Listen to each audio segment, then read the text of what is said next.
Hello students, आज हम लोग समान चिन्ह वाली पूर्णांक संख्याओं का जोड़ना सीखेंगे और असमान चिन्ह वाले पूर्णांक संख्याओं का जोड़ना सीखेंगे। तो समान चिन्ह वाली पूर्णांक संख्याओं को अगर जोड़ना हो तो उसमें कुछ भी नहीं, सिंपल आप दोनों नंबर को जोड़ दो और उसका जो चिन्ह है उसको लिख दो। जैसे 6-4 लिखना है तो अब दोनों को सिंपल जोड़ लो आप, 10 हो गया और दोनों का चिन्ह चूँकि धन है इसलिए धन रहेगा। या आपको लिखना हो कि ऋण 6 धन ऋण 4, तो यहाँ पर भी दोनों चिन्ह समान हैं, इनको जोड़ना है। तो सबसे पहले क्या काम करो कि चिन्ह को आप छोड़ दो, भूल जाओ उसको। आप 6 और 4 को जोड़ दो, कितना हो गया 10। अब दोनों का चिन्ह क्या है ऋण, तो यहाँ ऋण लगा दो तो ऋण 10 हो गया। ठीक है, तो समान चिन्ह वाली पूर्णांक संख्याओं को जोड़ते समय चिन्ह का विचार न करते हुए संख्याओं का योगफल करना चाहिए तथा योगफल के पहले वही समान चिन्ह जो है उसको लगा देना चाहिए, ये जैसे लिखा है। ठीक है, लेकिन अगर असमान चिन्ह वाले हैं तो उनका क्या करना है। जैसे ऋण 6 धन 4, ये असमान है तो इसमें क्या करना है, चिन्ह को पहले छोड़ दो आप, बड़ी संख्या में से छोटी संख्या को घटा दो। तो बड़ी संख्या 6 है, छोटी संख्या 4 है, तो 6 में से 4 घटाएंगे कितना बचेगा, 2 बचेगा। और उसके बाद क्या करना है, बड़ी संख्या का चिन्ह लिख देना है। तो बड़ी संख्या का चिन्ह क्या है, ऋण, तो यहाँ पर ऋण लिख देंगे। ठीक है, तो असमान चिन्ह वाले दो पूर्णांक संख्याओं को जोड़ते समय चिन्ह पर विचार न करते हुए प्राप्त बड़ी संख्या में से छोटी संख्या घटानी चाहिए तथा आने वाले शेषफल के पहले इस बड़ी संख्या के पहले लगा चिन्ह लगा देना चाहिए। ठीक है, तो अभी हम लोग प्रश्न संख्या 5 स्टार्ट करते हैं। प्रश्न संख्या 5 का पहला क्वेश्चन है, देखो 8 धन 6, तो दोनों का चिन्ह सेम है तो इसको क्या करेंगे, 8 को 6 से जोड़ देंगे। तो 8 में 6 जोड़ेंगे तो कितना होगा, 14। और चूँकि चिन्ह दोनों का धन है तो यहाँ पर भी धन रहेगा, कुछ नहीं करना है। दूसरा है 9 धन ऋण 3। अब ये देखिए कि असमान चिन्ह है, तो असमान चिन्ह में आपने पढ़ा था कि बड़ी संख्या से पहले छोटी संख्या घटा दो। तो 9 में से 3 को घटा दिया, तो 9 में से 3 माइनस करेंगे तो क्या होगा, 6। और क्या उसके बाद पढ़ा था, चिन्ह बड़ी संख्या का रहेगा। अब बड़ी संख्या का चिन्ह क्या है, प्लस है, तो यहाँ पर ये प्लस ही रहेगा। अगला है 5 धन ऋण 6, यहाँ पर भी असमान है संख्या, असमान चिन्ह है, तो असमान चिन्ह में बड़ी संख्या से पहले छोटी संख्या घटाना है। तो 6 में से 5 घटाएंगे तो 1 होगा और चिन्ह किसका रहेगा, बड़ी संख्या का। यहाँ बड़ी संख्या 6 है, इसका चिन्ह क्या है, ऋण, तो हो जाएगा ऋण 1। ऐसे ही 7 माइनस में है और 2 धन में है, पहले बड़ी संख्या से छोटी संख्या घटाएंगे। तो 7 में से 2 घटाएंगे तो कितना होगा, 5, और चिन्ह किसका रहेगा, बड़ी संख्या का। तो बड़ी संख्या का चिन्ह माइनस है तो यहाँ माइनस हो गया। अब 0 और ऋण 8 है, इसको जोड़ना है। तो 0 को किसी भी संख्या से जोड़ने या घटाने से कोई फर्क नहीं पड़ता है, तो यहाँ पर क्या हो जाएगा, ये ऋण 8 हो जाएगा। ठीक है, यहाँ पर आप देखिए समान चिन्ह है, समान चिन्ह जोड़ते समय अभी आपने पढ़ा था कि दोनों संख्याओं को पहले जोड़ दीजिए। 5 में 2 जोड़ दिया, कितना हुआ, 7। अब चिन्ह इसका लिख दीजिए जो है दोनों का, तो दोनों का चिन्ह क्या है, ऋण, तो ऋण 7 हो गया। आगे सारणी बनी है, उसको आपको पूर्ण करना है।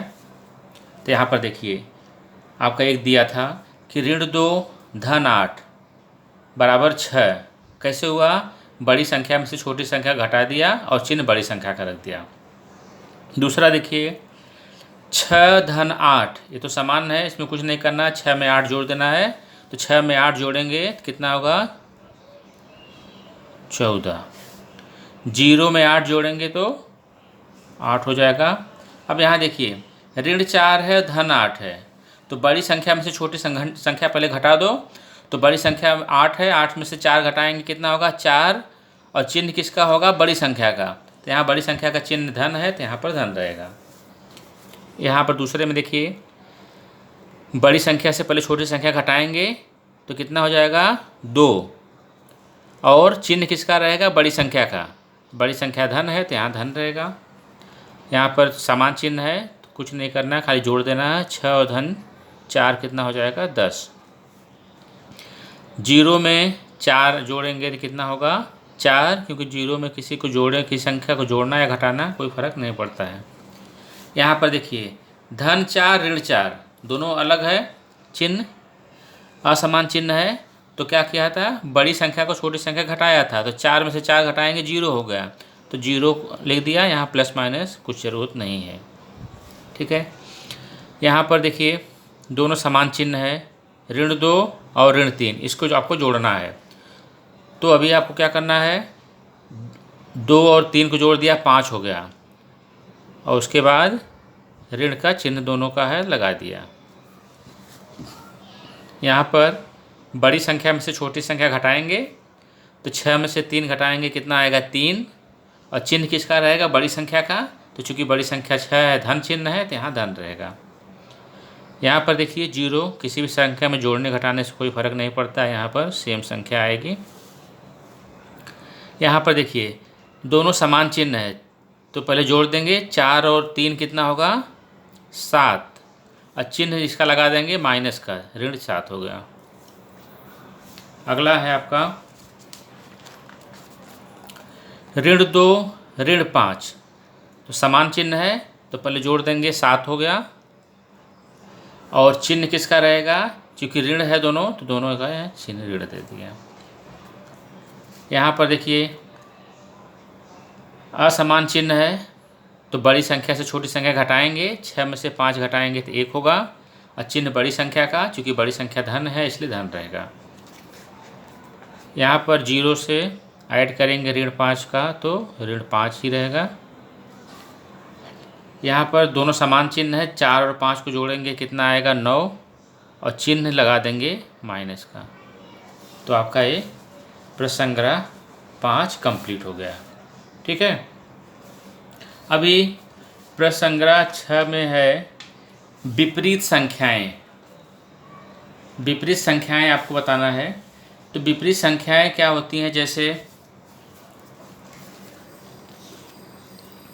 हमने संख्या रेखा खींचा, यहाँ पर 0 हो गया, ये हो गया धन 1, ये हो गया धन 2, ये हो गया धन 3। यहाँ पर ऋण 1, ऋण 2 और ऋण 3 हो गया। तो विपरीत संख्या क्या है, संख्या रेखा पर विपरीत संख्याएं शून्य से समान दूरी पर और विपरीत दिशा में होती है। जैसे हमको लिखना है, यहाँ पर देखिए 3, तो संख्या शून्य से 3 दूरी पर है, 3 पॉइंट, और यहाँ पर ऋण 3, तो 0 से 3 और 0 से ऋण 3 दोनों समान है दूरी पर है 0 से, तो ये एक दूसरे की विपरीत संख्या है। मतलब धन 3 की विपरीत संख्या क्या होगी, ऋण 3। ऐसे ही ऋण 2 की विपरीत संख्या क्या हो जाएगी, धन 2।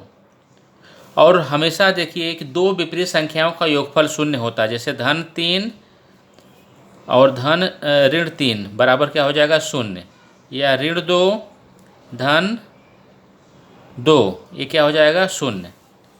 तो विपरीत संख्या क्या है, संख्या रेखा पर विपरीत संख्याएं शून्य से समान दूरी पर और विपरीत दिशा में होती हैं। शून्य से आप देखा समान दूरी पर और विपरीत दिशा में, और विपरीत संख्याओं का योगफल क्या होता है, शून्य होता है। तो अभी आप आ जाइए प्रश्न संग्रह 6 पे।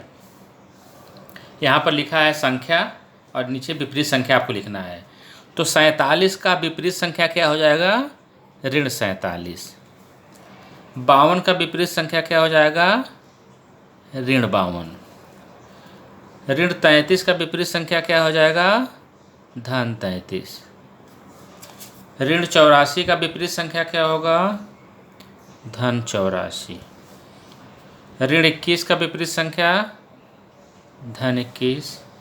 धन 16 का विपरीत संख्या, ऋण 16। ऋण 26 का विपरीत संख्या, धन 26। और 80 लिखा नहीं है, जिसका मतलब धन है वो, तो इसका विपरीत संख्या क्या होगा, ऋण 80।